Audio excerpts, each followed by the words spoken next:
See, from last period, we are discussing about health and diseases. In this topic, we have seen introductory part, and we are discussing about the immunity. We have seen there are two types of immunity. First one is innate immunity, which is also called as inborn immunity, or that is called as non-specific immunity. Means innate immunity, it is present since from birth, and it do not distinguish between various pathogens or microbes which attack on our body. Innate immunity, it possesses four different types of barriers. First one is anatomical or physical barrier. Second one is physiological barrier. Third one is cellular barrier, and fourth one that is called as inflammatory barriers. Remember here, physical barrier and physiological barrier, they constitute first line of defense of our body, and cellular barrier and inflammatory barriers, they constitute second line of defense of our body, and third line of defense, that is formed by immune system, that is it produces antibodies. Now we have to discuss about the second type of immunity, that is acquired immunity. See, name itself indicate that this immunity, it is acquired by an individual during lifetime. जसं आपण पाहिले की innate immunity, it is present since from birth. तसं acquired immunity मात्र it is acquired after birth, means it is acquired during lifetime, and as it is acquired after birth, it is called as acquired immunity. Then say acquired immunity, it is found only in vertebrates. Phylogenetically it is more recent. Reason is that innate immunity, it is present since from birth. It is developed during pregnancy, and it is developed after birth, means it is phylogenetically recent, and this one is found only in vertebrates. Found only in vertebrate. ही फक्त vertebrate animals मध्येच आहे. And see, this immunity, it is pathogen specific. It is pathogen specific. We have seen innate immunity cannot distinguish between various pathogens or microbes. It can attack on all types of pathogen, but here the matter is different. Acquired immunity, it is a pathogen specific, means it is produced only for specific pathogen and can attack only on that pathogen. It do not attack on other pathogen. See, if we take the example, if antibodies they are produced against typhoid, if antibodies they are produced against typhoid, then see, these antibodies, they will attack only on typhoid pathogen, means they will attack only on Salmonella typhi. They do not attack on pathogens of other diseases. म्हणजे जर antibodies टायफॉइडच्या against तयार झाल्या तर त्या antibodies फक्त salmonella typhi वरती attack करतील, म्हणजे टायफॉइडच्या पॅथोजन वरती अटॅक करतील. त्या कॉलरेच्या पॅथोजन वरती अटॅक करणार नाही, त्या टीबीच्या पॅथोजन वरती अटॅक करणार नाही, किंवा डिप्थेरियाच्या पॅथोजन वरती अटॅक करणार नाही. म्हणजे this immunity, it is a pathogen specific, means it can destroy only particular pathogen for which these antibodies they are produced. Then most important point, that is acquired immunity, it is characterized by memory, or it is also called as immunological memory, means this immunity keeps the memory of invading pathogen. It keeps the memory of visiting pathogen. म्हणजे कुठला pathogen आपल्या बॉडीला visit देऊन गेलाय त्याची memory ठेवण्याचं काम ही acquired immunity करते, जे it is having immunological memory. For example, say आता it is having memory means when body encounter pathogen first time, body gives response this is called as a primary response, but primary response it is of low intensity. They have clarified that when any pathogen it attack on our body for the first time, when any pathogen visit to our body first time, our immune system gives a response that is called as a primary response. And when primary response is given, antibodies these are produced. But remember here, primary response it is of low intensity. During primary response, antibodies these are produced, and these antibodies they attack on foreign pathogen, destroy it. Then subsequent encounter with same pathogen. When same pathogen visit to our body for second time, then antibodies these are already present in our body. This response it is of high intensity. It is called as a secondary response, or it is called as a second encounter. And as compared to the first encounter, second encounter or secondary response it is quick. म्हणजे सरळ सरळ बघा, कुठलाही pathogen जेव्हा पहिल्यांदा आपल्या बॉडीमध्ये entry करेल तेव्हा आपली बॉडी काय करेल, त्याच्या अगेन्स्ट अँटीबॉडीज तयार करेल. तयार केलेल्या अँटीबॉडीज त्याला त्याच्यावरती अटॅक करतील, त्याला डिस्ट्रॉय करतील. पण ह्याच अँटीबॉडीज आपल्या शरीरामध्ये काही दिवस राहतात, काही आठवडे राहतात, काही महिने राहतात, काही इव्हन लाईफ लॉंग राहतात. मग हाच पॅथोजन परत आला, तो कधी येऊ शकतो. तो सकाळी 8 वाजता येऊ शकतो, दुपारी 12 वाजता येऊ शकतो, संध्याकाळी 6 वाजता येऊ शकतो, उद्या येईल, परवा येईल, पुढच्या आठवड्यात येईल. मग हाच पॅथोजन जर परत आपल्या बॉडीमध्ये एंट्री केली तर आपल्या इम्युन सिस्टीमने त्याला लक्षात ठेवलं, त्याची मेमरी ठेवली. मग अँटीबॉडीज आपल्या शरीरामध्ये अगोदरच आहे. अगोदर पहिल्यांदा आला तेव्हाच अँटीबॉडीज काय झाले, तयार झाले. मग या अँटीबॉडीज इमिजिएटली काय करतील, त्याच्यावरती अटॅक करतील. त्याला आपण सेकंडरी रिस्पॉन्स म्हणतो. म्हणजे बघा, प्रायमरी रिस्पॉन्स पेक्षा सेकंडरी रिस्पॉन्स क्विक आहे. कारण प्रायमरी रिस्पॉन्सच्या वेळेस नव्याने अँटीबॉडीज तयार करायला लागल्या. आता सेकंडरी रिस्पॉन्सच्या वेळेस अगोदरच आपल्या शरीरामध्ये अँटीबॉडीज आहे. या अँटीबॉडीज काय करतील, त्याच्यावरती इमिजिएट अटॅक करतील. म्हणजे थोडक्यामध्ये काय आहे की सेकंडरी रिस्पॉन्स जो आहे it is quick. Then say acquired immunity, further it is classified into two main types. acquired immunity चे परत दोन मेन टाइप्स आपल्याला पाहिजे. एक म्हणजे acquired active immunity आणि दुसरा जो आहे तो acquired passive immunity. आता दोन्ही मध्ये डिफरन्स बघा. जेव्हा आपण acquired active immunity म्हणतो तेव्हा आपली इम्यून सिस्टीम ऍक्टिव्ह आहे, आपली इम्यून सिस्टीम अँटीबॉडीज तयार करतात. आणि जेव्हा आपण दुसरा टाइप पाहतो acquired passive immunity, acquired passive immunity मध्ये इम्यून सिस्टीमचा रोल पॅसिव्ह आहे. म्हणजे याचा अर्थ काय की इम्यून सिस्टीम कुठल्याही प्रकारच्या अँटीबॉडीज तयार करत नाही. कुठे, acquired passive immunity मध्ये. पण acquired active immunity मध्ये मात्र आपल्या इम्यून सिस्टीमचा रोल ऍक्टिव्ह आहे. It produces antibody. आता same now first we will discuss about the acquired active immunity. Same, it is a resistance developed by an individual as a result of antigenic stimulus of invading pathogen or vaccine. म्हणजे याच्यामध्ये काय आहे की pathogen आपल्या बॉडीमध्ये आलाय, मग तो इन्फेक्शनच्या माध्यमातून येईल किंवा दिलेल्या वॅक्सीन मधून येईल. इथे लक्षात घ्या, acquired active immunity कधी डेव्हलप होते, जेव्हा पॅथोजन आपल्या बॉडीमध्ये येईल. आणि पॅथोजन दोन रूपने येईल. एक म्हणजे काय, इन्व्हेडिंग पॅथोजन म्हणजे इन्फेक्शनच्या माध्यमातून, आणि दुसरं वॅक्सीनच्या माध्यमातून. acquired immunity it is acquired by activating immune system. आता सांगितलं का नाही की या इम्युनिटी मध्ये किंवा या इम्यून सिस्टीम मध्ये आपल्या इम्यून सिस्टीमचा रोल ऍक्टिव्ह आहे. इम्यून सिस्टीम इथं ऍक्टिव्हेट होते, आणि जेव्हा इम्यून सिस्टीम ऍक्टिव्हेट होते तेव्हा काय तयार होतील, अँटीबॉडीज तयार होतील. तयार झालेल्या अँटीबॉडीज आलेल्या पॅथोजन वरती काय करतील, अटॅक करतील.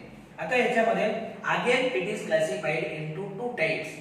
First one is natural acquired active immunity. म्हणजे इथं पॅथोजन आपल्या बॉडीमध्ये आलाय, पण तो कसा आलाय, नॅचरली. म्हणजे आपल्या बॉडीला काय झालंय, इन्फेक्शन झालंय. काय झालंय, इन्फेक्शन झालं, पॅथोजन आतमध्ये आला, त्याच्या अगेन्स्ट अँटीबॉडीज तयार केल्या, त्याला डिस्ट्रॉय केलं. त्याला म्हणायचं natural acquired active immunity. Means it is acquired due to infection, and we know that due to infection pathogen enters in our body. आपण पाहिलं की नाही acquired active immunity एक तर इन्फेक्शन मुळे डेव्हलप होईल किंवा वॅक्सिन, कारण या दोन्ही माध्यमातून पॅथोजन काय होतो आपल्या बॉडीमध्ये येतो. जेव्हा आपण नॅचरल acquired active immunity बद्दल बोलतो तेव्हा ही इम्युनिटी कधी डेव्हलप होईल, जेव्हा आपल्याला इन्फेक्शन होईल तेव्हा. आणि इन्फेक्शन झालं का पर्टिक्युलर पॅथोजन जो आहे this pathogen it enters in our body, it enters in our body. आता सेकंड टाइप आहे. आता याचं जर एक्झाम्पल घेतलं तर से फॉर एक्झाम्पल मिसल्स. आणि एक लक्षात घ्या, the person who have recovered from measles cannot suffer from this disease again even throughout the life. म्हणजे आपण जे म्हणतो ना ज्याला आपण कांजिण्या रोग वगैरे म्हणतो, गोवर म्हणतो. कांजिण्या किंवा गोवर हे दोन असे आजार आहेत की त्या व्यक्तीला एकदा झाल्यानंतर पुन्हा होत नाही. याचं कारण काय की यांच्या अगेन्स्ट तयार झालेल्या ज्या अँटीबॉडीज आहेत या आपल्या शरीरामध्ये आपण मरेपर्यंत राहतात. कधी तो पॅथोजन आला तरी त्याच्यावरती अटॅक करतात. तुम्ही ऐकता का नाही, आपण काय म्हणतो मोठी माणसं घरामधली मोठी माणसं म्हणतात किंवा लहानपणी कांजिण्या किंवा गोवर येऊन गेला बरं झालं, पुन्हा आयुष्यामध्ये कांजिण्या किंवा गोवर त्या व्यक्तीला कधीच येत नाही. याचा अर्थ पॅथोजन आपल्या बॉडीमध्ये एंट्री करत नाही का? बिलकुल तो एंट्री करतो, पण यांच्या अगेन्स्ट तयार झालेल्या ज्या अँटीबॉडीज आहेत या आपण मरेपर्यंत आपल्या शरीरामध्ये राहतात. पॅथोजन आला का ताबडतोब त्याच्यावरती काय करतायत, अटॅक करतायत. आता दुसरा टाइप आहे आर्टिफिशियल अक्वायर्ड इम्युनिटी. आता इथे पण पॅथोजन आपल्या बॉडीमध्ये आलाय, पण तो कुणाच्या माध्यमातून दिलाय? वॅक्सिनच्या माध्यमातून. कुणाच्या? वॅक्सिनच्या. म्हणजे it is acquired artificially by vaccination. Vaccination means this is the process of giving vaccine. Process of giving vaccine, and vaccine contain dead or live but attenuated pathogen or their toxoid. Their toxoid. आता vaccine म्हणजे काय? Vaccine तुम्ही अमिताभ बच्चनची जाहिरात पाहिली, 2 बूंद जिंदगी के. पोलिओची vaccine त्याच्याबद्दल तो जागृती करतायत. तर त्या पोलिओच्या वॅक्सिन मध्ये जे काही ड्रॉप माउथ मध्ये दिले जातात त्याच्यामध्ये पोलिओ व्हायरस असतात. काय असतात? Polio virus. पण पोलिओ व्हायरस कसे आहेत? एक तर ते डेड असतील किंवा लाईव्ह असतील बट अॅटिन्युएटेड. अॅटिन्युएटेड म्हणजे ते वीक केलेले. म्हणजे उद्देश काय वॅक्सिन देण्याचा? आता तुम्ही म्हणाल हे पॅथोजन आतमध्ये दिले, मग पॅथोजन आतमध्ये दिले तर काय होते आपली बॉडी त्याला फॉरेन म्हणून काय करते? आयडेंटिफाय करते, त्याच्या अगेन्स्ट अँटीबॉडीज तयार करते. आणि मग ऍक्च्युअल पोलिओचा व्हायरस जरी त्या व्यक्तीच्या बॉडीमध्ये आला तरी त्याला काय होत नाही? इन्फेक्शन होत नाही. म्हणजे वॅक्सिन मध्ये काय एकतर त्या डिसीजेसचे पॅथोजन डेड असतात किंवा लाईव्ह असतील तर ते अॅटिन्युएटेड असतात म्हणजे वीक असतात. म्हणजे थोडक्यामध्ये काय केलं जातं त्यांची अँटीजेनिसिटी रिटेन केली जाते, पण पॅथोजेनिसिटी काय केली जाते? डिस्ट्रॉय केली जाते. म्हणजे पॅथोजेनिसिटी म्हणजे ॲबिलिटी टू फॉर्म डिसीज. म्हणजे तो पॅथोजन बॉडीमध्ये गेल्यानंतर त्यांना डिसीज डेव्हलप करता कामा नये, पण त्याने काय तयार केलं पाहिजे? अँटीबॉडीज तयार केल्या पाहिजे. Vaccine stimulate production of antibody. म्हणजे वॅक्सिनच्या माध्यमातून पॅथोजन आतमध्ये गेला, तो पॅथोजन आपल्या बॉडीने फॉरेनर म्हणून आयडेंटिफाय केला, म्हणजे काय करेल आपली बॉडी त्याच्या अगेन्स्ट अँटीबॉडीज तयार करेल. It will produce antibody. For example polio vaccine, BCG vaccine, it is used against TB. It is used against TB. Bacillus cameturin. Cameturin हे दोन सायंटिस्ट आहेत, त्यांनी वॅक्सिन डेव्हलप केली. आणि कुठल्या बॅक्टेरियाच्या अगेन्स्ट? Bacillus bacteria. तर त्याला आपण BCG वॅक्सिन. ते झालं अक्वायर्ड ऍक्टिव्ह इम्युनिटी. आता दुसरं मेन टाइप आपल्याला पाहायचा आहे acquired passive immunity. Acquired passive immunity मध्ये मगाशी तुम्हाला काय सांगितलं की इथे इम्युन सिस्टीम ही पॅसिव्ह आहे, इम्युन सिस्टीम न्यूट्रल आहे. इम्युन सिस्टीम कुठल्याही प्रकारच्या अँटीबॉडीज तयार करत नाही. तर this immunity it is acquired when body receive readymade antibody. Very important point. आता आपण म्हणलो की नाही या इम्युनिटी मध्ये इम्युन सिस्टीमचा रोल पॅसिव्ह आहे, न्यूट्रल आहे, कुठल्याही अँटीबॉडीज तयार करत नाही. म्हणजे ही इम्युनिटी कधी डेव्हलप होईल? It is developed when an individual receives readymade antibody. आता मला सांगा, जर अँटीबॉडीज रेडीमेड मिळत असतील तर नव्याने अँटीबॉडीज तयार करण्याची गरज नाही. म्हणून इथं आपली जी इम्युन सिस्टीम आहे ती कशी असते? इनॅक्टिव्ह असते, ती पॅसिव्ह असते किंवा ती न्यूट्रल असते. म्हणजे कुठल्याही प्रकारच्या अँटीबॉडीज तयार करत नाही, कारण त्या व्यक्तीला अँटीबॉडीज काय होत आहेत? रेडीमेड फॉर्म मध्ये मिळत आहे. It is acquired either by naturally or artificial. आता दोन्ही माध्यमातून ही इम्युनिटी अक्वायर केली जाऊ शकते, नॅचरली आणि आर्टिफिशियली. पण एक लक्षात घ्या, ती नॅचरली अक्वायर्ड असू द्या किंवा आर्टिफिशियली अक्वायर्ड असू द्या, इथं त्या व्यक्तीला मिळणाऱ्या अँटीबॉडीज रेडीमेड मिळत आहेत, त्याला फुकटात मिळत आहेत. त्या व्यक्तीची इम्युन सिस्टीम काय करत नाही? अँटीबॉडीज तयार करत नाही. आता पहिला टाइप याच्यामध्ये आहे, एक म्हणजे नॅचरल अक्वायर्ड पॅसिव्ह इम्युनिटी. म्हणजे इथं त्या व्यक्तीला अँटीबॉडीज रेडीमेड मिळत आहेत, पण त्या व्यक्तीकडे त्या ट्रान्सफर नॅचरली होत आहे. काय होत आहे? नॅचरली. म्हणजे बघा, before birth maternal antibodies from mother they passes into fetal blood via placenta. आता आपण आईच्या पोटामध्ये असताना आईच्या ब्लड मधल्या ज्या अँटीबॉडीज आहेत, मॅटर्नल अँटीबॉडी प्लासेंटाच्या माध्यमातून आपल्या ब्लड मध्ये आल्या, म्हणजे फुकटात मिळाल्या, रेडीमेड अँटीबॉडीज मिळाल्या. आला लक्षामध्ये? दॅट आफ्टर बर्थ, आपला जन्म झाल्यानंतर, after birth there are some maternal antibodies which are passed from mother to infant during breastfeeding through colostrum. Colostrum मध्ये after delivery first milk of nourishing mother. Delivery झाल्यानंतर आईचं जे 2 ते 3 दिवसापर्यंतचं दूध असतं, याला आपण काय म्हणतो? कोलोस्ट्रम म्हणतो. या कोलोस्ट्रम मध्ये इम्युनोग्लोब्युलिन ए नावाचे अँटीबॉडी असते and it gives protection to newborn during first 5 to 6 months. Actually it is short lived. This immunity is short lived.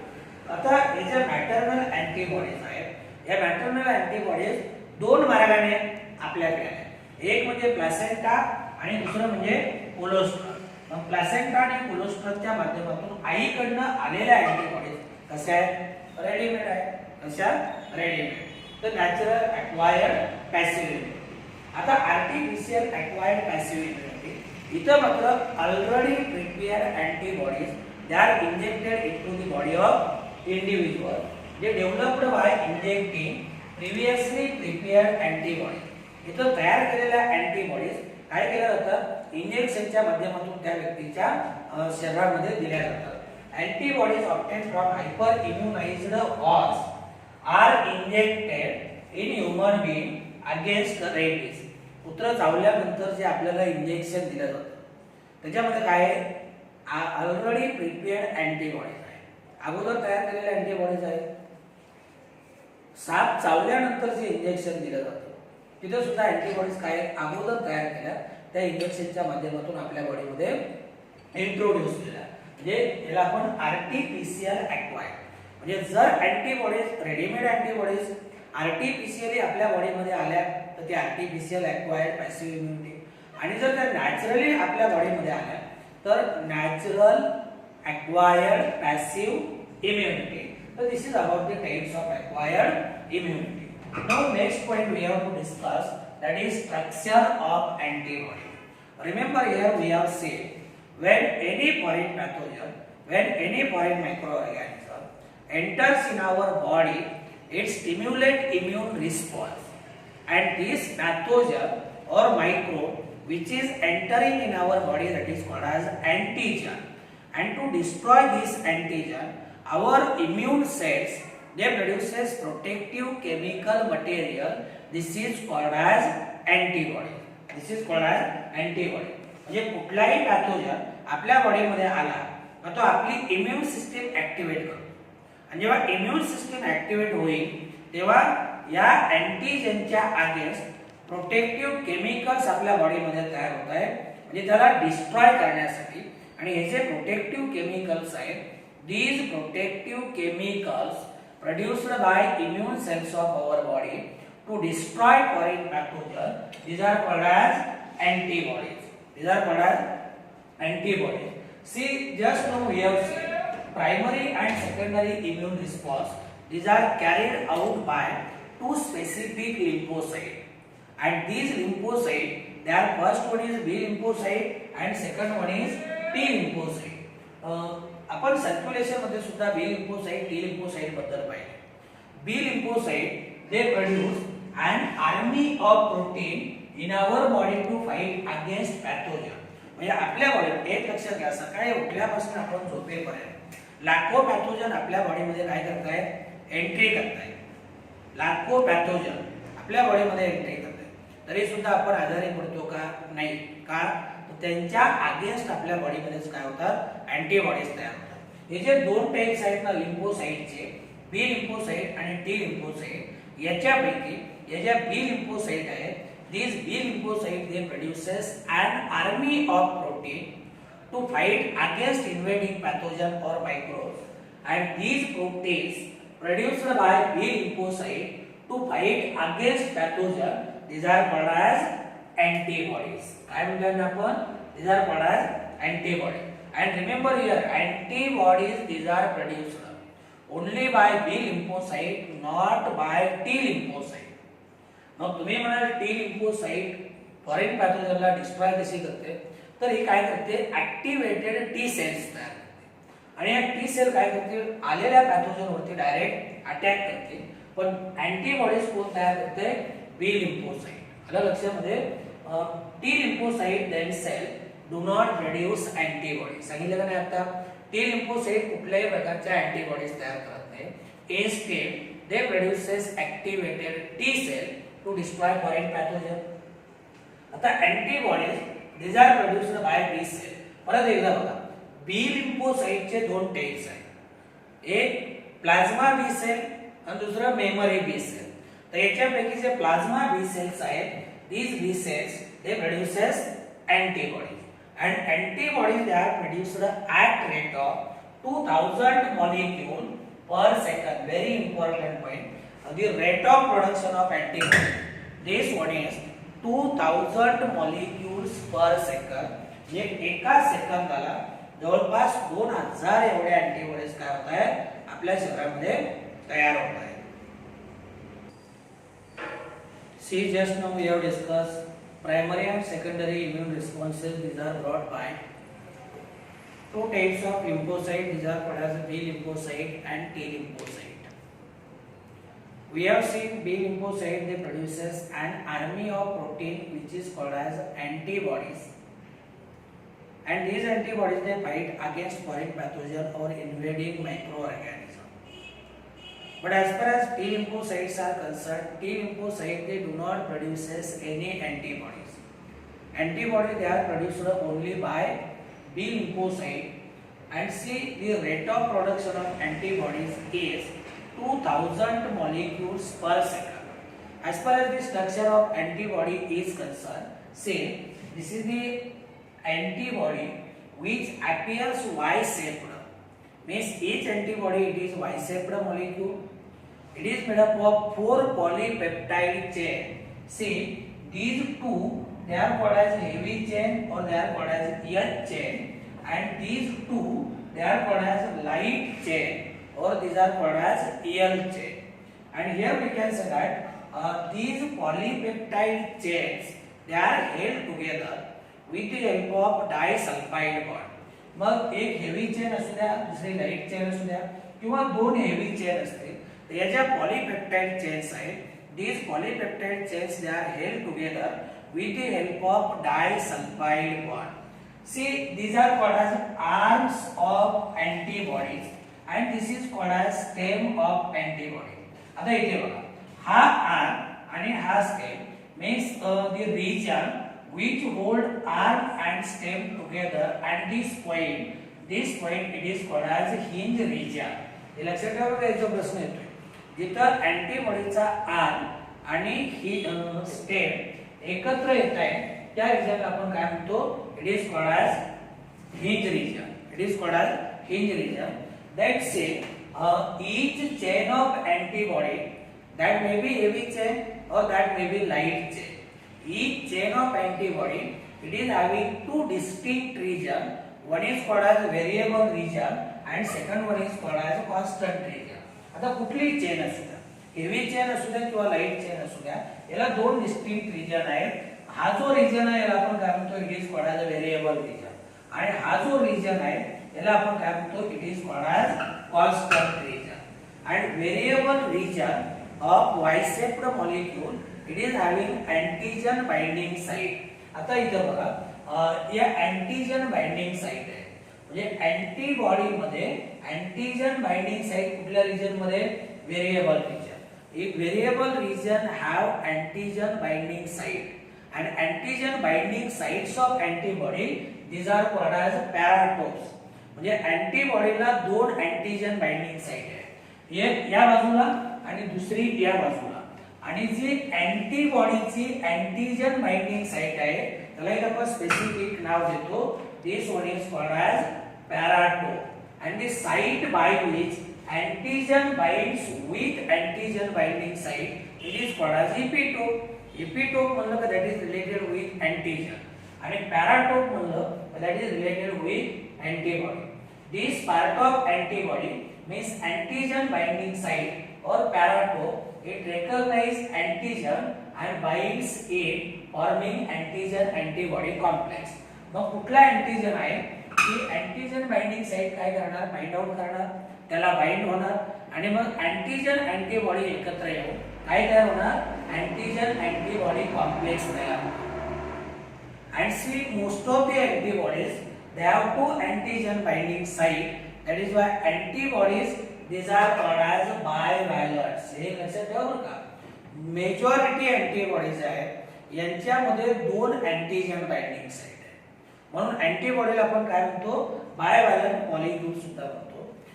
But see, there are some antibodies which are found in our body. These are immunoglobulin A, immunoglobulin M, immunoglobulin Z and immunoglobulin A. याच्यामध्ये लक्षात ठेवा, immunoglobulin E, this is the antibody which is produced only during allergy. It is produced only during allergy. These antibodies are found in blood. Their response is called humoral immune response. आता आपण humoral याच्या antibodies आपण पाहिल्या, या कुठे आपल्या blood मध्ये. Blood म्हणजे humour means these antibodies they fight against foreign pathogen in blood, that is humor, and hence it is called as humoral immune response. Humoral immune response. Second type of response that is called as cell mediated immune response. Cell mediated response means a specialized cell destroy foreign pathogen, that is why it is called as cell mediated response. आता आणखी एक महत्त्वाचा मुद्दा लक्षात घ्या, B lymphocyte they brings about antibody mediated immunity, means here B lymphocyte they produces antibody, these antibody destroy foreign pathogen, means that is called as antibody mediated immunity. And T lymphocyte they brings about cell mediated immunity. Cell mediated immunity means here specialized active cells are produced which destroy the foreign pathogen. Then we have to discuss another point. Very often or sometimes some organs of our body they fails to function satisfactorily, fails to function properly, they functions improperly. For example, heart, eye, liver, kidney, हे असे जे part आहेत हे जर fail झाले, यांची functioning जर disturb झाली, तर अशा वेळेस काय करावं लागते, there is a option that is called as transplantation. म्हणजे पार्ट काय करावं लागतं, आपल्या बॉडीमध्ये ट्रान्सप्लांट करावं लागतं. Graft from any source, may be animal, other primate or any human being cannot be made because it would be rejected sooner or later. It would be rejected sooner or later. एक लक्षात घ्या, कुठलाही part जेव्हा आपल्या body मधला fail होतो, ते liver असेल, किडनी असेल किंवा तुमचं हार्ट असेल, तर आपण काय म्हणतो की कुठल्याही ॲनिमल मधनं किंवा एखाद्या प्रायमेट मधनं किंवा कुठल्याही ह्युमन बिईंग कडनं तो आपल्याला घेता येत नाही. मुळात ते असे पार्ट आहेत की कुणी कुणाला देणार नाही. किडनी असेल, लिव्हर असेल किंवा तुमचं हार्ट असेल, हा काही सत्यनारायणाचा महाप्रसाद नाही की जे कुणी कुणाला देईल. आलं लक्षामध्ये. आणि सगळ्यात महत्त्वाचं म्हणजे कुणाचाही पार्ट घेतल्यानंतर त्याच्या रिजेक्शनचे चान्सेस खूप मोठ्या प्रमाणात असतात. याचं कारण कसं आहे, जनरली आपण हे पार्ट जेव्हा ट्रान्सप्लांट करतो तेव्हा आपण काय करतो, एकतर मॅचिंग पाहतो किंवा ब्लड रिलेशन, शक्यतो ब्लड रिलेशन बघतो. Tissue matching, blood group matching, these are essential before undertaking any graft public transplant and even after. म्हणजे कुठलाही पार्ट जेव्हा आपल्या बॉडीमध्ये ट्रान्सप्लांट करायचा आहे तेव्हा टिश्यू मॅचिंग झालं पाहिजे, ब्लड ग्रुप मॅचिंग झाला पाहिजे आणि इवन तो पार्ट आपल्या बॉडीमध्ये इंजेक्ट केल्यानंतर, सॉरी ट्रान्सप्लांट केल्यानंतर सुद्धा त्या व्यक्तीला थ्रूआउट दी लाईफ इम्युनो सप्रेशन ड्रग घ्यावे लागतात. काय करावे लागतात? Immuno suppression. आता हा पार्ट आपल्या बॉडीमध्ये किंवा आपली बॉडी का रिजेक्ट करते याचं एकमेव कारण म्हणजे कुठलं आहे? T lymphocyte. एकमेव कारण म्हणजे कुठलं? T lymphocyte.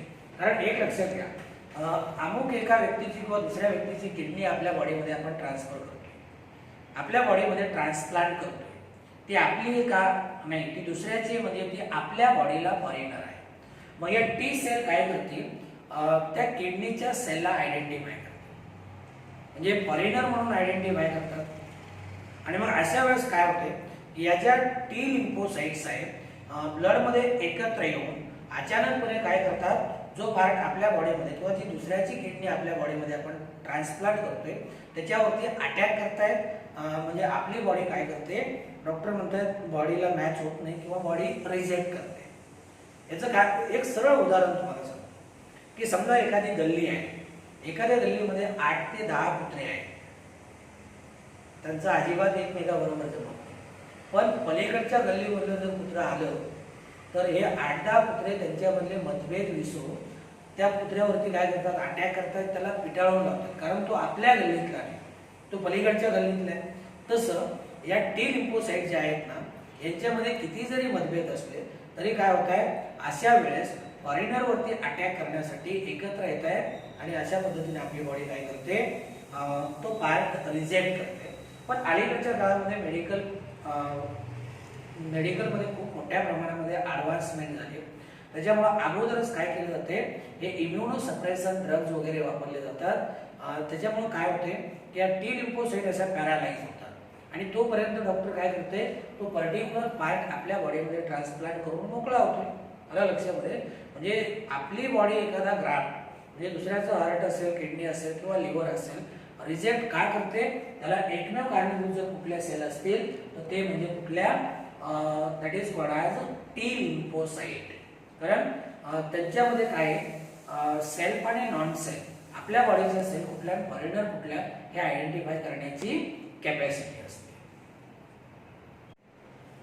C, just now we have discussed about the structure of antibody. Before this we have seen details regarding the different types of immunity. There are two main types of immunity, innate immunity and second one is acquired immunity. Again we have seen acquired immunity, it is classified or it is divided into two different types. One is acquired active immunity, where our immune system is active, it produces antibodies and these antibodies they destroy foreign pathogen or foreign microorganism. Second type, that is acquired passive immunity.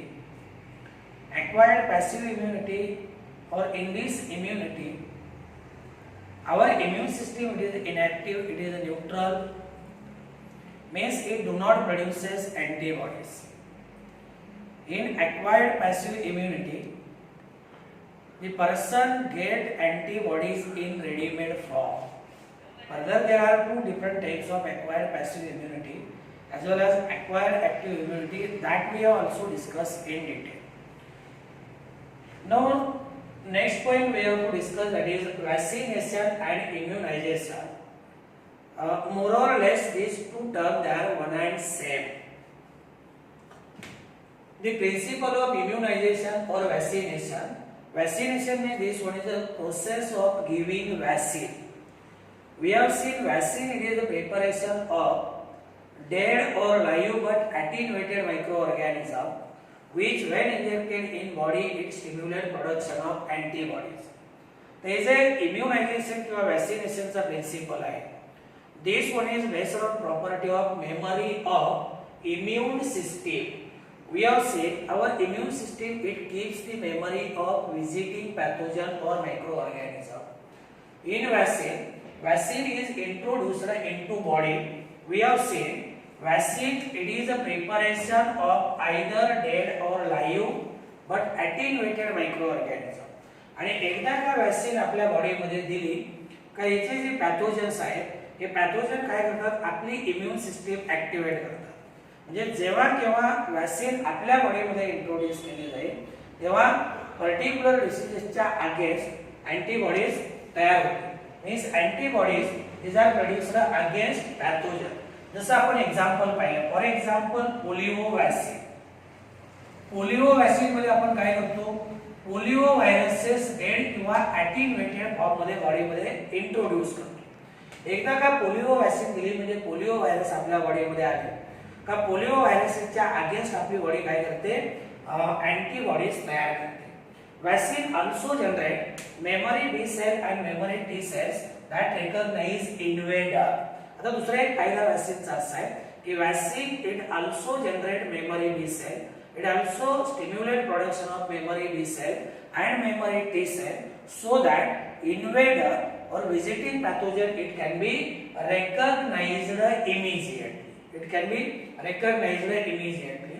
Say if person is suffering or get attacked by deadly diseases, for example tetanus, diphtheria, antibodies these are produced. म्हणजे याचे जे समजा टेटॅनस असेल किंवा diphtheria असेल हे जे deadly infectious diseases आहे, if person is suffering from this disease आणि जर यांचं वॅक्सीन दिलं तर त्यांच्या शरीरामध्ये काय होतं, antibodies these are produced against these diseases. दुसरा एक्झाम्पल बघा, in snake bites the injection which are given we have seen they contain perform antibodies. आपण पाहिलं का नाही, आर्टिफिशियल ॲक्वायर्ड पॅसिव्ह इम्युनिटी. साप चावल्यानंतर जे इंजेक्शन दिलं जातं त्याच्यामध्ये काय येतं, ऑलरेडी प्रिपेअर्ड अँटीबॉडीज आहे. This is called as passive immunization. Why it is called as passive immunization? Because here antibodies these are already prepared and they are injected in that person who is suffering from the snake bite. म्हणजे त्याला antibodies readymade form मध्ये दिल्या, बाहेरून त्याच्या शरीरामध्ये दिल्या, त्याला आपण काय म्हणतो, that is called as passive immunisation. That is called as passive immunisation. Now recombinant DNA technology is used to produce the antibodies for bacteria or by using bacteria as well as yeast. याचं जर example घेतलं, हे example लक्षात ठेवा, परीक्षेला येऊ शकतं. Hepatitis B vaccine जी आहे, hepatitis B vaccine it is produced by recombinant DNA technology from yeast. Recombinant DNA technology वापरून yeast पासून हेपॅटायटिस बी वॅक्सीन काय केली जाते, तयार केली. आता पुढचा पॉइंट आपल्याला पाहायचा आहे ॲलर्जी. ॲलर्जी म्हणजे याला आपण काय म्हणतो, it is called as hyper sensitivity of our body. म्हणजे आपल्या बॉडीची अति संवेदनशीलता, याला आपण काय म्हणतो, that is called as allergy.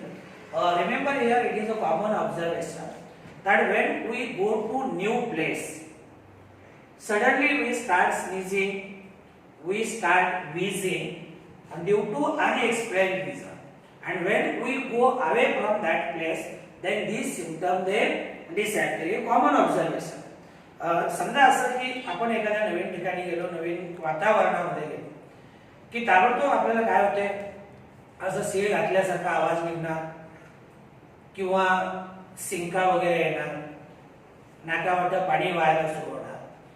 आणि जर आपण तिथनं परत आपल्या घरी आलो की परत काय होतं, ही लक्षणं जी आहेत ही लक्षणं काय होत आहेत, नाहीशी होत आहेत. हे कॉमन ऑब्झर्वेशन आहे. Some of us are very sensitive to certain substances in environment. म्हणजे आपण वेगवेगळ्या एन्व्हायरमेंट मध्ये असणाऱ्या सबस्टन्सेसला खूप सेन्सिटिव्ह असतो.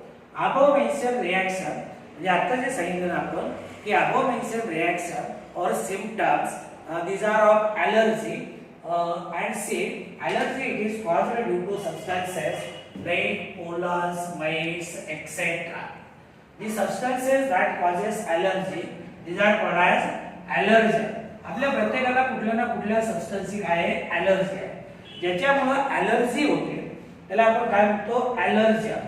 आता ॲलर्जन्स कुठले, फॉर एक्झाम्पल डस्ट पार्टिकल्स असतील, पोलन ग्रेन्स असतील, ॲनिमल डॅंडर असतील, जनावरांची केस, किंवा जे काही लोकांना पेट ॲनिमलची ॲलर्जी आहे, काही लोकांना कॉम्प्रेस ग्रासची ॲलर्जी आहे, काही लोकांना नेल पॉलिशची ॲलर्जी आहे, काही लोकांना लिपस्टिकची ॲलर्जी आहे. म्हणजे हे वेगवेगळे ॲलर्जन्स आहेत. ज्याच्यामुळे ॲलर्जी होते त्यांना आपण काय म्हणतो, these are called as allergens.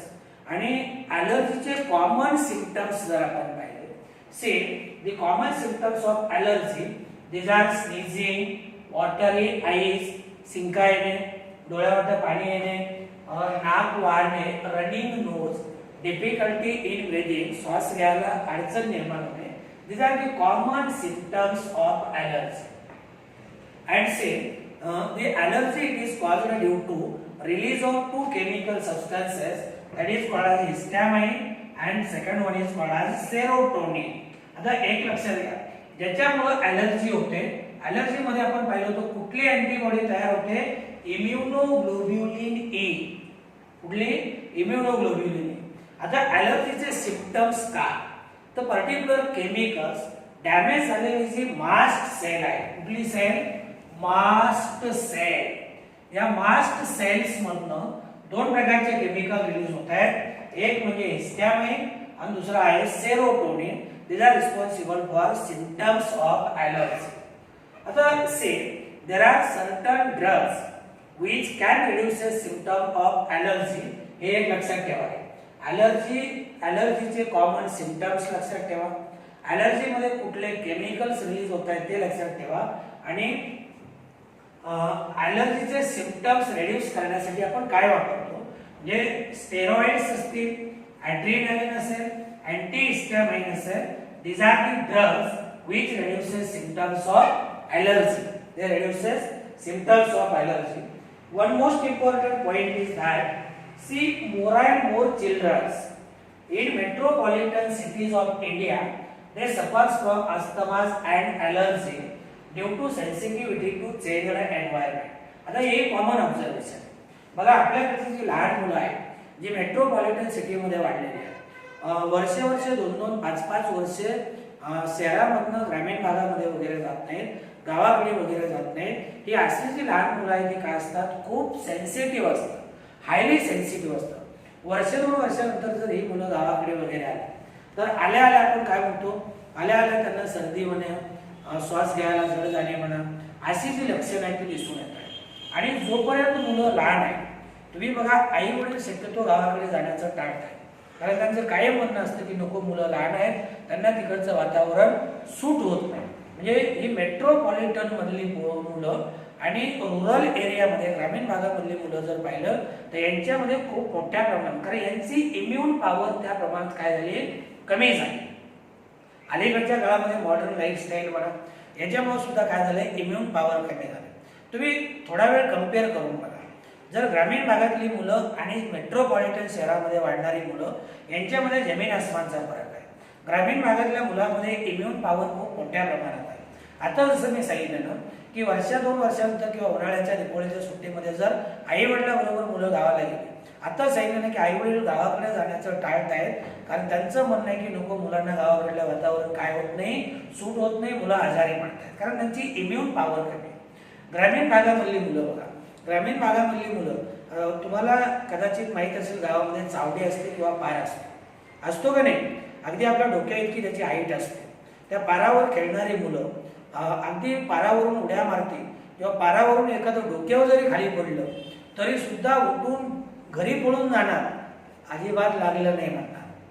बघितलं का इम्युन पॉवर कशी आहे, डोक्या इतक्या जागेवरनं ते खाली पडले तरी सुद्धा अंग झाडून मोकळं झालं, घरी पळून सुद्धा गेलं, त्याला काही झालं नाही ते सांगते, कारण त्याची इम्युन पॉवर खूप मोठ्या प्रमाणात आहे. ही पावसाळ्यामध्ये मुलं भिजतात, चिखलामध्ये लोळतात, खेळतात, काही होत नाही, आजारी पडत नाही, कारण ते त्या एन्व्हायरमेंटमध्ये राहिले. म्हणजे ज्याला आपण काय म्हणतो प्रोटेक्टेड एन्व्हायरमेंट मधली मुलं जी आहेत ते suffers from different types of allergic diseases. This could be because of protected environment provided in early life. हेच कारण आहे की ग्रामीण भागामध्ये जर मुलं चालायला बोलायला लागले की पारावरती अख्ख्या गावामध्ये खेळून येते, दिवसभर खेळते. आपल्याकडे जर मेट्रोपॉलिटन सिटीमध्ये पाहिलं तर प्रोटेक्टेड एन्व्हायरमेंट आहे. ही मुलं जन्मल्यापासून कुठे घराच्या आतमध्ये ना गल्लीमध्ये कुणाबरोबर खेळायला जातात, खेळायला गेले तरी 5 मिनिटांमध्ये आई किंवा वडील त्याला काय करतील बोलवून आणतील. म्हणजे प्रोटेक्टेड एन्व्हायरमेंटमध्ये राहिले, घराच्या आतमध्ये राहिले, 24 तास घराच्या दाराला कडी लावलेले.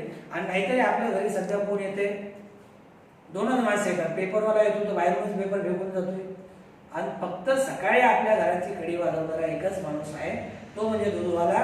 दूधवाला आल्यानंतरच आपण काय करतो, घराची कडी उघडतो.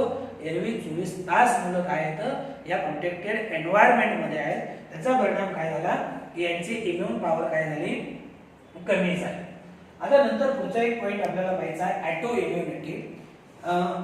ॲटो इम्युनिटी आता एक लक्षात घ्या, आता मी सांगितलंच पाहिजे असंही नाही. कोरोनाच्या वाढत्या प्रादुर्भावामुळे नीटची परीक्षा होईल न होईल द्विधा अवस्थेमध्ये अख्ख्या देशातली मुलं होती. सुदैवानं म्हणा योगायोगानं म्हणा आपले जे मनुष्यबळ विकास मंत्री आहेत रमेश पोखरियाल, त्यांनी 3 तारखेला डिक्लेअर केलं की 3 तारखेला त्यांनी डिक्लेअर केलं की 26 जुलैला होणारी जी नीटची परीक्षा आहे ती साधारणतः 2 महिन्यापर्यंत पुढे ढकलली. 2 महिने तुम्हाला अवधी आहे. म्हणजे साधारणतः अगदी तुमच्या हिताचा निर्णय आहे. आलं लक्षात. एक हिंदी गाणं आहे बघा, जिसका मुझे था इंतजार आज वो घडी आहे, असं म्हणल्यासारखे म्हणजे सेलिब्रेशन करण्यासारखं काम आहे. 2.25 महिने जवळपास परीक्षा काय झालेली पुढे ढकललेली. आता परीक्षा 13 सप्टेंबरला आहे. जे सध्याही 0 आहेत त्यांना हिरो होण्याचा सगळ्यात मोठा चान्स आहे. नशिबानं तुम्हाला 2-2.25 महिने मिळाले. 0 म्हणजे याचा अर्थ असा नाही तुमची परीक्षा मे मध्ये होती म्हणजे तुम्ही काहीच अभ्यास केला नाही असं नाही म्हणणार नाही, पण आपण असं समजूया का 0 मध्ये आहात सध्या, तरी सुद्धा तुम्ही अगदी जीव तोडून त्याच्या पाठीमागे लागा. एनसीईआरटीचं बुक लाईन टू लाईन 10 वेळेस वाचून काढा. तुमचं सिलेक्शन होण्यापासून पुढे रोखणार नाही. आलं लक्षामध्ये. आणि मेची परीक्षा जर 13 सप्टेंबरला होत असेल, जवळपास 5-6 महिने परीक्षा लागली आणि याच्यामधून जर तुमचं काहीच होत नसेल तर लक्षात ठेवा तुम्ही काहीच करण्याच्या लायकीचे नाही. तुम्ही असं सरळ सरळ म्हणता 5 महिने परीक्षा. नाहीतर मी म्हणा ना प्रत्येक जण ज्याचे सिलेक्शनचे 0% चान्सेस आहेत त्याचा सुद्धा 50 ते 60% अभ्यास अगोदर झालेला आहे का नाही. जे जीव तोडून मागे लागले त्यांचा तर अभ्यास 100% झाला. फक्त रिवाइज करा. आणि जे आता सांगितलं ना की आत्ता नाही तर पुन्हा कधीच होणार नाही, तुम्ही नंतर समजायचं की आपण त्या लायकीचेच नाही. तर चला पुढचा पॉइंट आपल्याला पाहायचा आहे ॲटो इम्युनिटी. आता see as per as this term auto immunity is concern, see memory based acquired immunity evolved in higher vertebrate is based on ability to differentiate foreign organism from cell. म्हणजे memory based जे higher vertebrates आहेत, higher organism आहे, यांच्यामध्ये memory cells असतात आणि या memory cells they keeps the memory of infection of particular pathogen. दुसरी गोष्ट ॲक्वायर्ड इम्युनिटीचं कॅरेक्टर आपण पाहिलं की ॲक्वायर्ड इम्युनिटी फक्त गुणामध्ये वर्टिब्रेट आणि ॲक्वायर्ड इम्युनिटीचं कॅरेक्टरिस्टिक काय आहे की acquired immunity it can differentiate between foreign organism, foreign cell and body's own cell. Thereby it destroy only foreign cell and it do not attack only cell. म्हणजे higher vertebrate मध्ये जे acquired immunity आहे ती काय करते किंवा आपली जी मेमरी आहे, मेमरी सेल्स त्या फॉरेन आणि बॉडीच्या ओन सेल जे सेल याच्यामध्ये डिफरन्शिएट करतात. We still do not understand basis of this two corollaries of this ability how to be understand. आता आपल्याला माहित नाही की नेमकं हे कशामुळे, पण एक 2 गोष्टी आहेत. One, higher vertebrate distinguish foreign molecules higher vertebrate मध्ये वेगवेगळे फॉरेन मायक्रो ऑर्गॅनिझम त्याच्यामध्ये डिस्टिंग्विश करण्याची ॲबिलिटी आहे.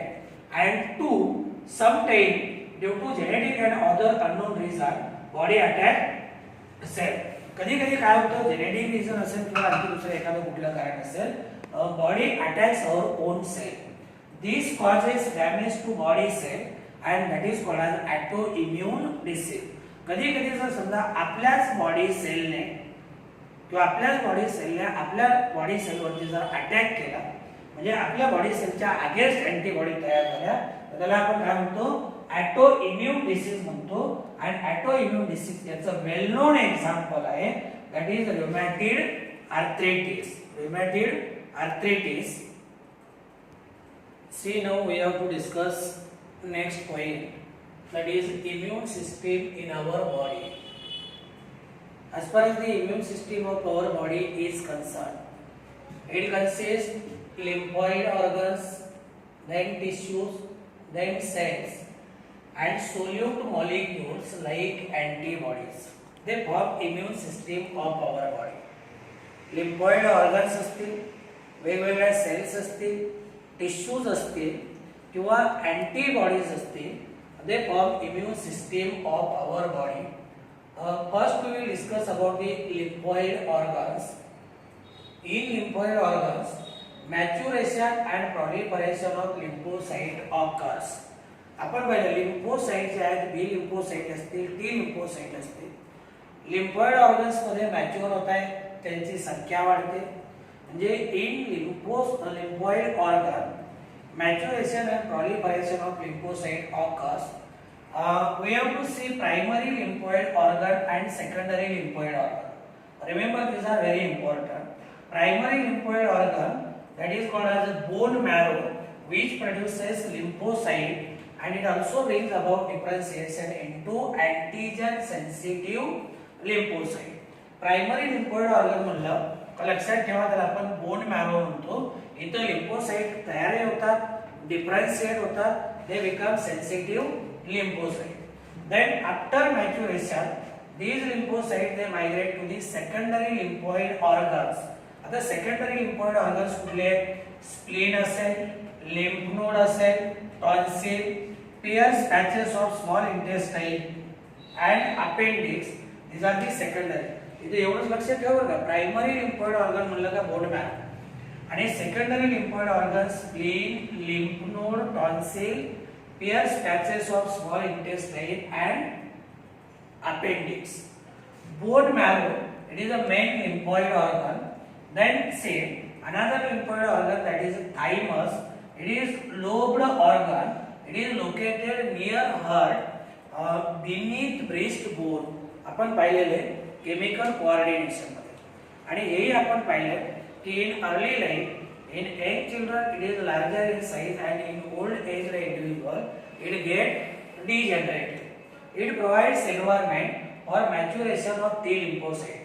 हे आपण पाहिले की थायमस मध्ये T lymphocyte काय होत आहे, मॅच्युअर होत आहे. दुसरा एक लिम्फोइड ऑर्गन आहे spleen. Spleen it is bean shaped. हे आपण पाहिले बॉडी फ्लुइड आणि सर्क्युलेशन मध्ये. It contain lymphocyte and phagocyte. Spleen it also acts as reservoir of erythrocyte. तो इरिथ्रोसाइट, कारण स्प्लीन म्हणजे आपल्या बॉडीची रिझर्व ब्लड बँक आहे. नंतर लिम्फ नोड. लिम्फ नोड आपण पाहिलं होतं स्मॉल ओव्हल शेप्ड और bean shaped bodies which are placed in course of lymphatic system. They traps microorganism. Lymph नोडलाच आपण बॅक्टेरियल फिल्ट्रेट असं सुद्धा बोलतो. म्हणजे लिम्फ नोड असेल, स्प्लीन असेल, थायमस असेल, बोन मॅरो असेल, पॅचेस ऑफ स्मॉल इंटेस्टाइन असतील, अपेंडिक्स असतील, हे सगळे काय आहेत, all they together they form immune system in our body. आणि हे आपल्या शरीरामध्ये वेगवेगळ्या ठिकाणी असतात, वेगवेगळ्या लोकेशनला असतात. म्हणजे जसं आपण म्हणतो ना, एका पर्टिक्युलर शहरामध्ये वेगवेगळ्या ठिकाणी पोलीस स्टेशन्स असतात, तसंच हे आपल्या शरीरामध्ये असणारे पोलीस स्टेशन्स आहेत. आलं लक्षामध्ये? हे जे स्प्लीन असेल, लिम्फ नोड असतील, टॉन्सिल्स असतील, हे सगळे आपल्या शरीरामध्ये असणारे पोलीस स्टेशन्स आहेत, जे आपल्या बॉडी मधले पोलीस स्टेशन. आता आपल्याला आणखी दोन डिसीजेस या टॉपिक मध्ये शिकायचे आहेत. एक पहिला डिसीज आहे एड्स. आता AIDS this is a familiar disease. याचा लॉंग फॉर्म जर पाहिलं तर acquired immunodeficiency syndrome. Acquired immunodeficiency syndrome means this is a disease in which immune system of a person gets totally damaged. So this disease it is acquired during lifetime, indicating that it is not congenital disease. हा जन्मजात आजार आहे. हा जन्मल्यानंतर काय होतो त्या व्यक्तीमध्ये develop होतो, जे it is acquired during lifetime. It was first reported in 1981. Actually HIV virus जो आहे, HIV व्हायरसचा जन्म आहे 1970 चा. कुठला 1970. आणि याचं जे आजोळ आहे ते साऊथ आफ्रिका, मकाका रेसस मंकी मध्ये हा पहिल्यांदा सापडला होता. सॉरी, सिमियन मंकी मध्ये, not rhesus monkey, simian monkey मध्ये. म्हणून याला सुरुवातीला सायट्स हे नाव दिलं होतं. कुठलं? सायट्स. आणि व्हायरसला नाव दिलं होतं सिमियन इम्युनोडेफिशियन्सी व्हायरस. आणि 1986 मध्ये जे इंटरनॅशनल हे आहे, याला आपण काय म्हणतो, international nomenclature for virology give name as a HIV virus. आणि पहिला पेशंट सापडला होता अमेरिकेमध्ये, हकाई स्टेट मध्ये 1981 मध्ये. And since from last 25 years, it spread all over world, killing more than 25 million people. आता actually this number it is a small fraction. हा खूप कमी आकडा आहे. पण throughout the world जर आपण पाहिलं, जगामध्ये जर पाहिलं, तर जगामध्ये साधारणतः एका सेकंदाला 11 लोकांना HIV ची लागण होते. आणि भारतामध्ये हेच प्रमाण जर पाहिलं तर 1000 व्यक्तीच्या पाठीमागे 11 लोकांना HIV चं इन्फेक्शन झाले. म्हणजे जगामध्ये एका सेकंदाला 11 लोकांना लागण होते. आणि भारतामध्ये 1000 व्यक्तीपैकी 11 लोक काय आहेत, they are suffering from the AIDS. Then see, AIDS it is 100% fatal disease. Why it is called as 100% fatal disease? This is because there is 100% death. Once person get infection by HIV virus, he has to die. He has to go. एकदा का infection झालं, आज ना उद्या, उद्या ना परवा, परवा ना तेरवा, कधी का होईना पण ती व्यक्ती मरणार. एकमेव 100% मरणाची गॅरंटी देणारा आजार जर कुठला असेल तर तो म्हणजे एड्स. एड्स झाला की ती व्यक्ती 100% मरणार म्हणजे मरणार. म्हणून त्याला आपण काय म्हणतो, 100% fatal disease. AIDS it is a pandemic disease. Pandemic disease means it is reported throughout the world. आज जगामधला कुठलाच कानाकोपरा असा नाही का जिथं एड्सचा पेशंट नाही. आज जशी कोरोनाची परिस्थिती आहे, जगातला कुठलाच कानाकोपरा असा नाही, जगातली कुठलीच कंट्री अशी नाही का तिथं कोरोना व्हायरसचा पेशंट सापडत नाही. तो जसा वर्ल्ड वाईड आहे तसं याचं सुद्धा वर्ल्ड वाईड ऑकरन्स आहे. त्याला आपण पॅन्डेमिक म्हणतो. आणि it is also called as a modern plague because we knows that remember here plague does not knows geographical boundaries, social boundaries, racial boundaries, cultural boundaries. It spread throughout. तसं हा सुद्धा याला कुठल्याही प्रकारची जिओग्राफिकल बाउंड्री नाही, social boundary नाही, cultural boundary नाही, racial boundary नाही. अख्ख्या जगात पसरलाय प्लेग सारखा, म्हणून याला मॉडर्न प्लेग म्हणतो. याचा जो पॉझिटिव्ह एजंट आहे HIV virus, human immunodeficiency virus. Then transmission occurs by, say, first route of transmission, that is sexual contact. That is sexual contact. आता if there is a sexual contact between infected and healthy person, then say via genital fluid, the HIV viruses may spread from infected person to the healthy person. म्हणजे more than 80% transmission. More than 80% transmission it is due to sexual contact. आणि हे कुठल्या वयोगटामध्ये? This is particularly between 15 to 39 years. 15 to 39 years. म्हणजे infected व्यक्ती आणि healthy व्यक्ती याच्यामध्ये जर सेक्शुअल कॉन्टॅक्ट आला तर जर मेल इन्फेक्टेड असेल तर सिमेनच्या माध्यमातून, फिमेल इन्फेक्टेड असेल तर वजायनल फ्लुइडच्या माध्यमातून एकाकडून दुसऱ्याकडे काय होते याची लागण होते. नंतर ट्रान्सफ्युजन ऑफ ब्लड. आता transfusion means transfer of blood into body of recipient. Transfusion of blood is required in certain cases. For example, if there is a major accident, parturition, operation, म्हणजे एखादं मेजर ऑपरेशन असेल, पार्ट्युशन म्हणजे delivery असेल, major accident असेल, अशा वेळेस जर ब्लडचा loss झाला असेल तर त्या व्यक्तीला blood transfusion it becomes compulsory. मग अशा वेळेस त्या व्यक्तीला ब्लड देताना एक गोष्ट लक्षात घ्या, ब्लड देताना किंवा घेताना काय केलं पाहिजे, चेक करून दिलं किंवा घेतलं पाहिजे. बाय चान्स जर ब्लड चेक केलं नसेल आणि ते HIV इन्फेक्टेड व्यक्तीचं असेल आणि तेच ब्लड जर ऍक्सिडेंट मधल्या व्यक्तीला दिलं, असंही ते ऍक्सिडेंटमुळे मरणारच होतं, पैसे देऊन HIV व्हायरस विकत घेतल्यासारखं काम आहे. तर transfusion of blood, then sharing infected needles, particularly intravenous drug abusers, they are at high risk. Intravenous drug abuser म्हणजे हे जे ड्रग अब्युजर म्हणजे ज्याला आपण काय म्हणतो, भांग, चरस, गांजा वगैरे पिणारे जे असतात ना, ते काय असतात, हे ड्रग अब्युजर्स असतात. अब्युजर्स का म्हणतो, कारण हे ड्रग घेण्यासाठी कुठल्या डॉक्टरनं सांगितलं नाही, कुठलं मेडिकल रिझन नाही, विदाउट मेडिकल रिझन हे ड्रग घेत आहेत, त्यांना आपण ड्रग अब्युजर्स म्हणतो. आता इंट्रावेनस म्हणजे वेन मधनं जर घेतलेलं असेल आणि त्याच्यासाठी जर कॉमन सिरिंज किंवा निडल वापरले असेल तर एकाकडून दुसऱ्याकडे इन्फेक्शनचे चान्सेस खूप मोठ्या प्रमाणात असतात. आणि हे जे इंट्रावेनस ड्रग अब्युजर्स आहेत, these are केअरलेस. आता तुम्ही बघा, ब्राऊन शुगर किंवा ज्याला आपण हेरोईन म्हणतो, हे ओरली घेता येतं इंजेक्शनच्या माध्यमातून, पण प्रेफरन्स कशाला दिला जातो, इंट्रावेनस इंजेक्शनला, म्हणजे वेन मधून इंजेक्शन दिलं जातं. कारण त्यांचं म्हणणं असं की वेन मधून इंजेक्शन दिलं तर नशा जास्त प्रमाणात चढते. मला सांगा, 7-8 माणसं जर एका ठिकाणी बसली आणि त्यांनी इंजेक्शनसाठी एकच सिरिंज वापरली, पैकी एखाद्याला जर इन्फेक्शन झालं असेल तर एकाकडून दुसऱ्याकडे काय होतं, त्याची लागण होते. हे intravenous drug abusers. Then from infected mother to child through placenta or breast feeding, म्हणजे जर फिमेल इन्फेक्टेड असेल तर प्रेग्नन्सी मध्ये प्लासेंटाच्या माध्यमातून काय होतात, आईकडनं मुलाकडे काय होत आहे, HIV व्हायरसेस ट्रान्सफर होत आहे.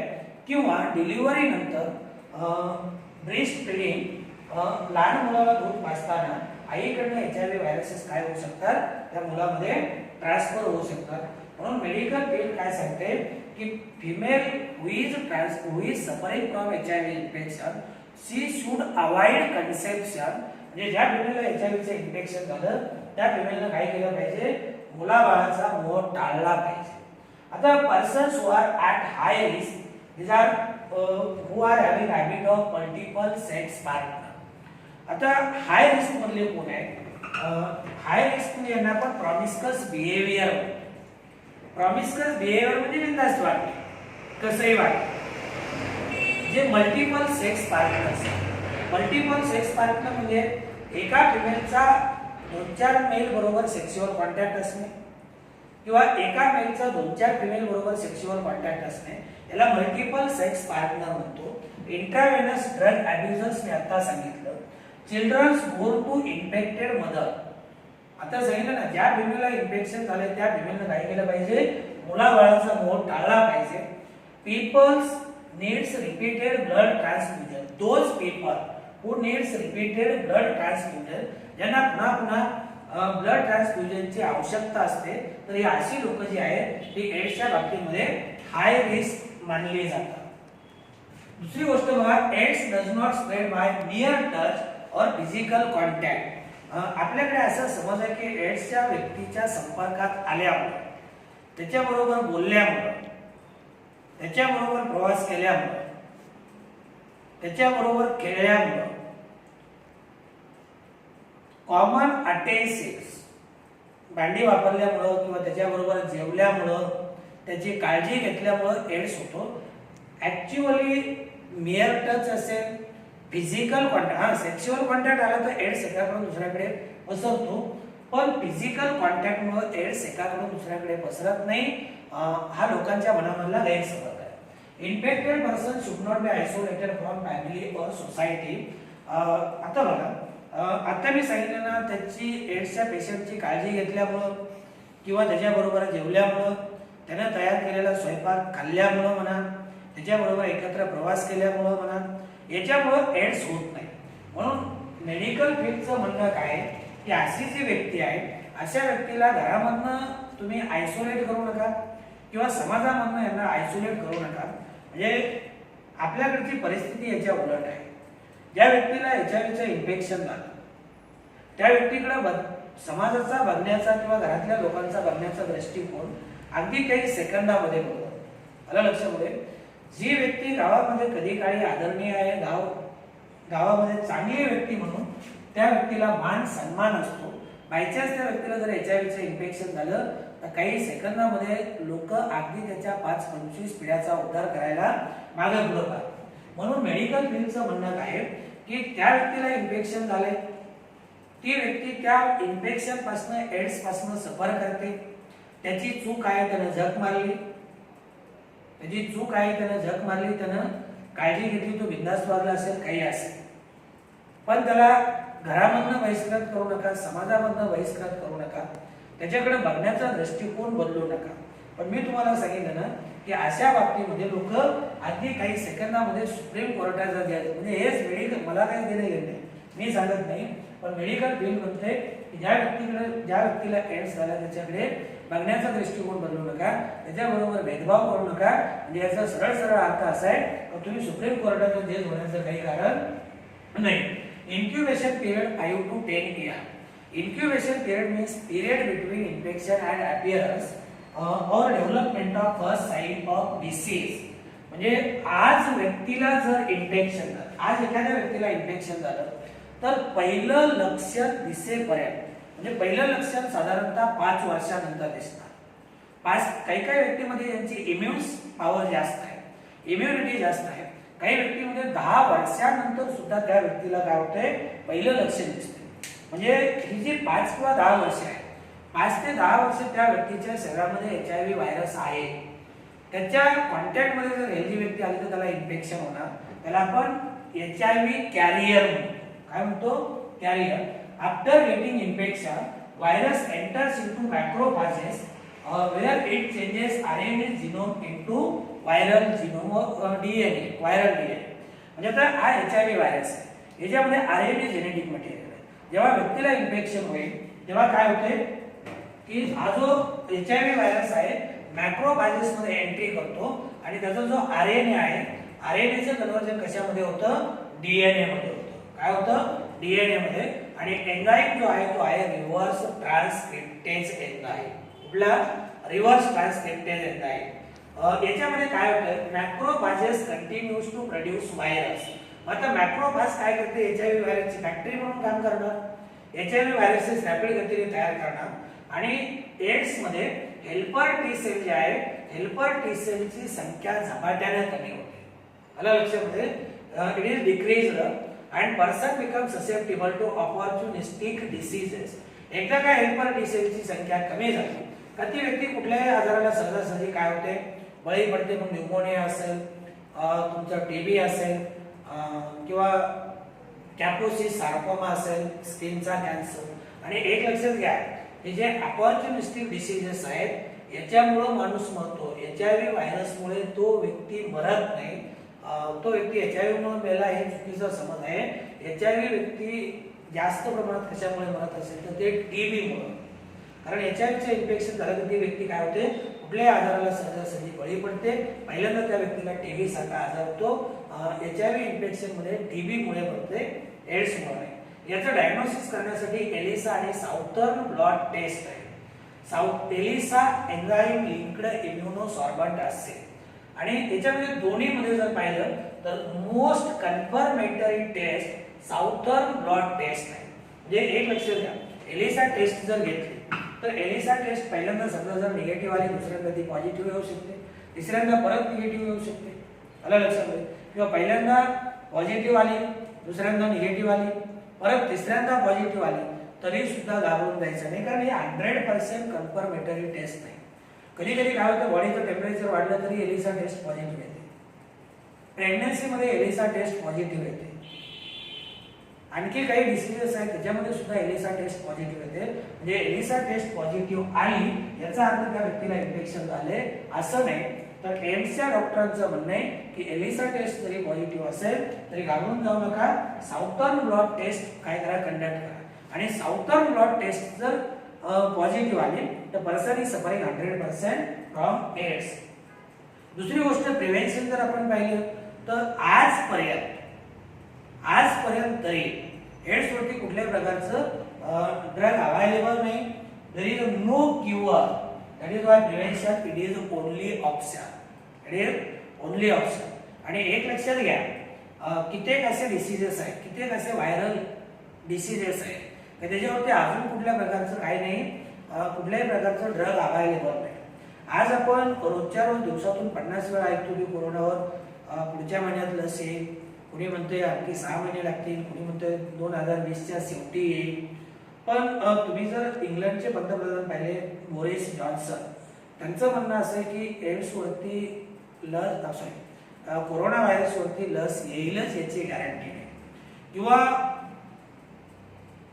लंडन मधलं रॉयल मेडिकल कॉलेज आहे, तिथले जे कोविडचे एक्सपर्ट डॉक्टर आहेत डेव्हिड निबेरो, ते सध्या वर्ल्ड हेल्थ ऑर्गनायझेशन मध्ये कोविड वरती काम करत आहेत. त्यांचं सुद्धा म्हणणं आहे की कोरोनावरती कुठल्याही प्रकारचं ड्रग वगैरे लस वगैरे अवेलेबल होईल याची गॅरंटी नाही. आणि जर झालीच तर ती ह्युमन बिंगला किती सुटेबल असेल हेही सांगू शकत नाही. याचं कारण तुम्हाला सांगतो की एड्सचा जन्म कधीचा आहे. एड्सचा जन्म HIV व्हायरसचा जन्म 1970चा. म्हणजे जर आपण 1970 आणि आज 2020 गेली 50 वर्ष झालं, अहोरात्र जगातले डॉक्टर सायंटिस्ट काय करतायत, एड्स वरती लस शोधून काढण्याचा प्रयत्न करतायत. 50 वर्षानंतर एडिस वरती अजून लस अवेलेबल आहे. डेंग्यू फेवर वरती लस नाही. आता मला वाटतं 2015ला डेंग्यू येऊन गेला. डेंग्यू वरती लस शोधून काढली होती पण ती काय झाली, फेल गेली. म्हणजे 5 वर्ष झाले डेंग्यू वरती लस नाही.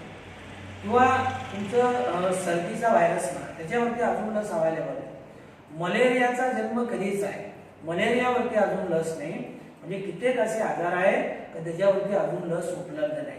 आणि याच्या बाबतीमध्ये तर there is no cure. Prevention is only option. कुठलाच ड्रग नाही, काळजी घेणे एकमेव ऑप्शन आहे. याच्यामध्ये national AIDS control organisation and non government organisation they are doing their well best. They are bringing awareness among the peoples. National AIDS control organisation असेल, state लेवलला आपल्याकडे महाराष्ट्र एड्स कंट्रोल ऑर्गनायझेशन असेल, वेगवेगळ्या NGOज असतील, नॉन गव्हर्नमेंट ऑर्गनायझेशन लोकांमध्ये जागृती घडवून आणत आहे.